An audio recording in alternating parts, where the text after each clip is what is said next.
We all know that there's a book out there about these Maui wildfires. It was written before the wildfires even started. Now, let's watch this dude that was hired because of he is diverse. They had to fill the diversity quota.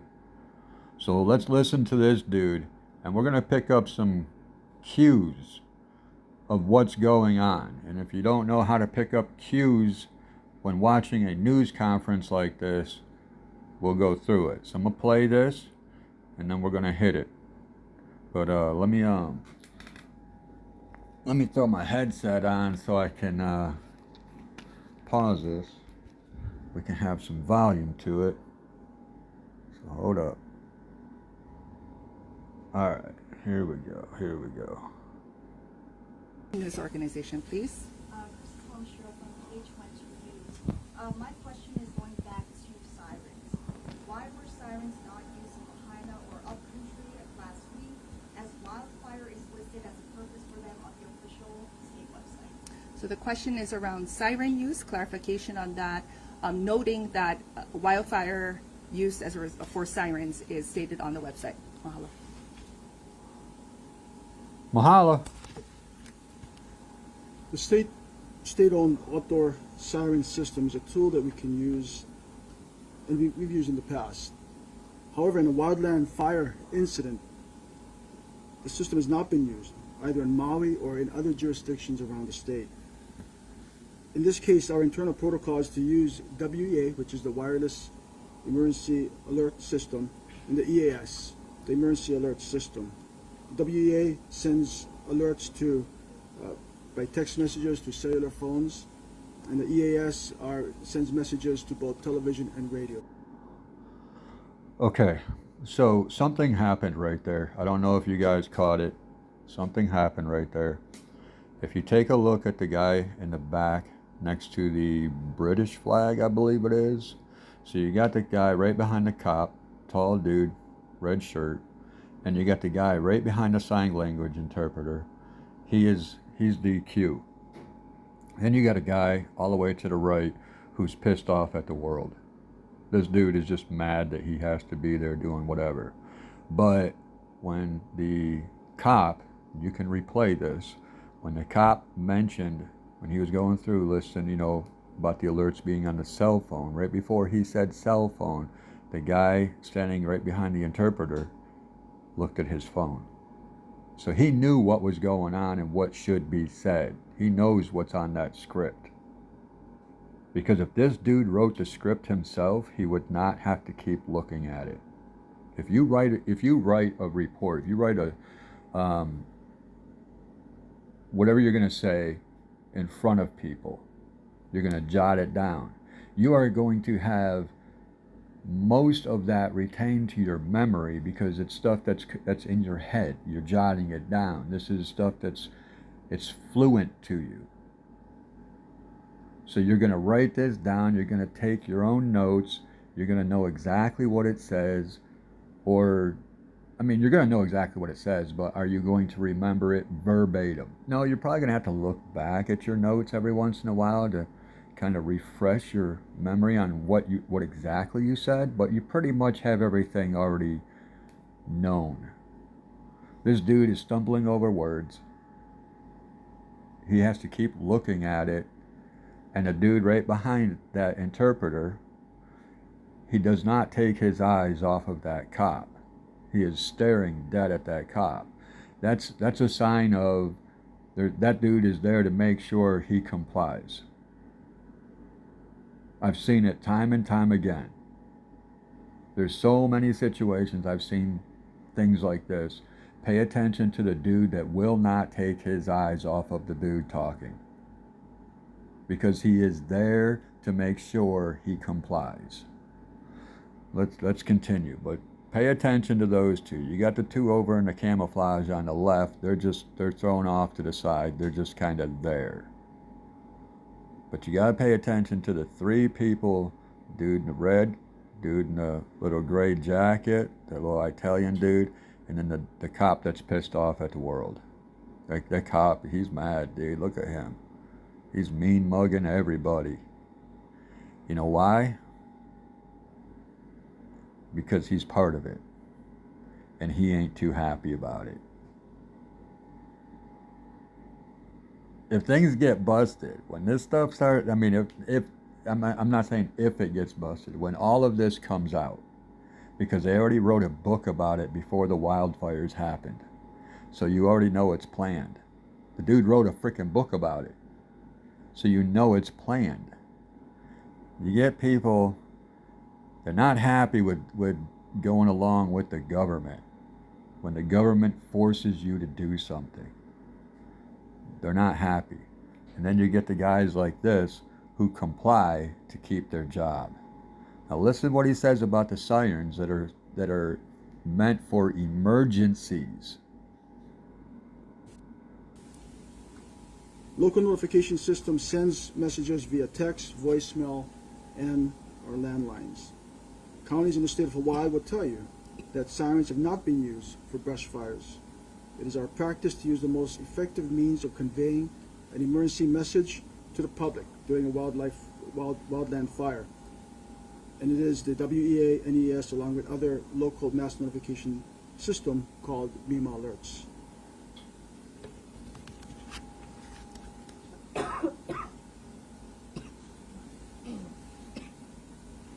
Very patient.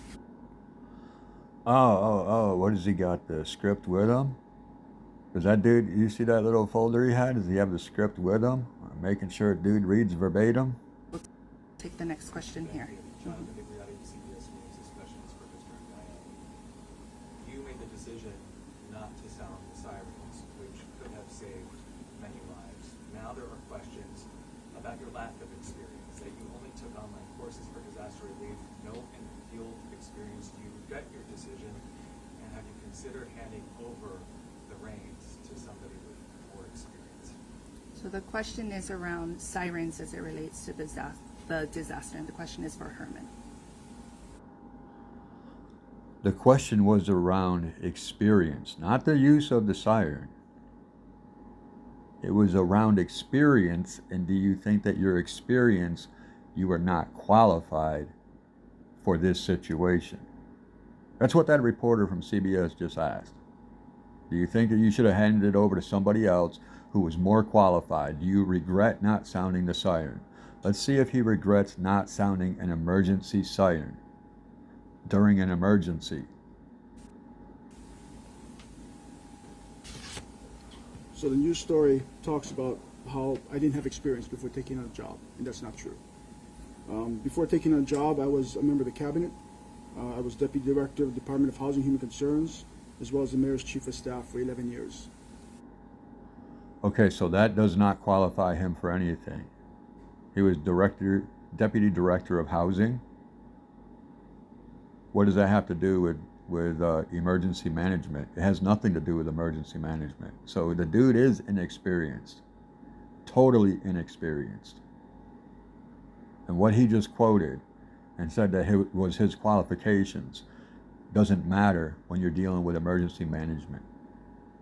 My wife used to run a program, run a emergency management, do the protocols and do all that stuff for Homeland Security. My wife used to do that.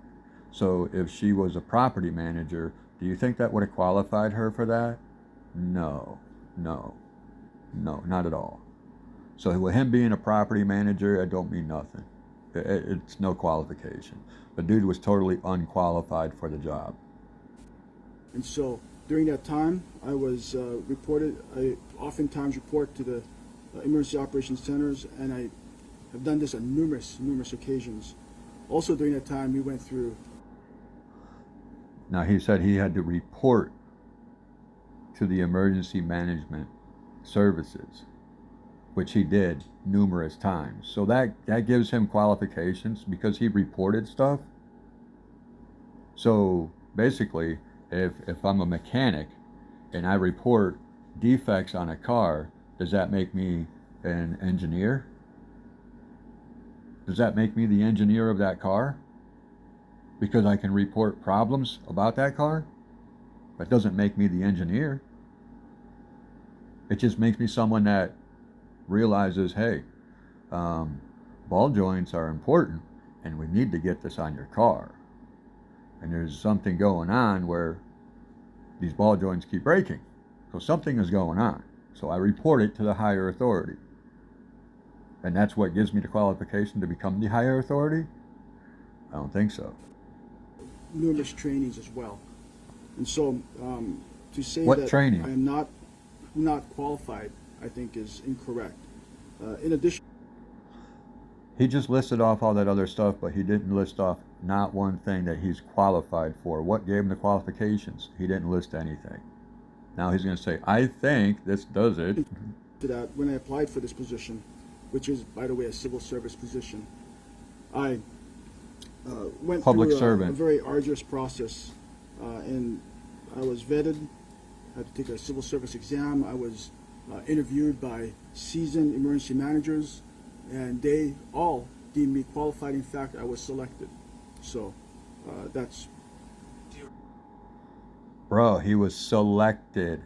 That's what I have been saying about government officials since the 80s. They are selected. He was not deemed fit and then elected by the board. No, he was selected. So he went through the civil service exam. Well, dude, that you can become a postmaster with that. So nothing qualified him. Nothing. And he just went through his qualifications and nothing qualified him. Regret not sounding the sirens. I do not. And the reason why, and So many people said they could have been saved if they had time to escape. Had a siren gone off, they would have known that there was a crisis. Okay, pay attention to the two dudes in the back. You see the two dudes looking at each other? They knew that this dude could get tripped up by this question. They're getting antsy. They start moving back and forth. They're rocking. They're both looking at him. I'm telling you guys, this is how you read the room. This is how you read the room. Notice Mean Mug has not changed his mean mug. And as we know, so many bodies were found in the ground. Do you want him to give you the answer, or do you want to get? Oh, you see how this is now? The dude's trying to give his answer, okay? And then this tough guy from the back, you want him to give his answer? You want him to give his answer? This is what we got scripted for you. If you don't want him to read his scripted answer, then get out of here. But we're only going to read the scripted answer. This is all planned, folks. Yeah, listen to tough guy here. This is a cover-up. This is a distraction.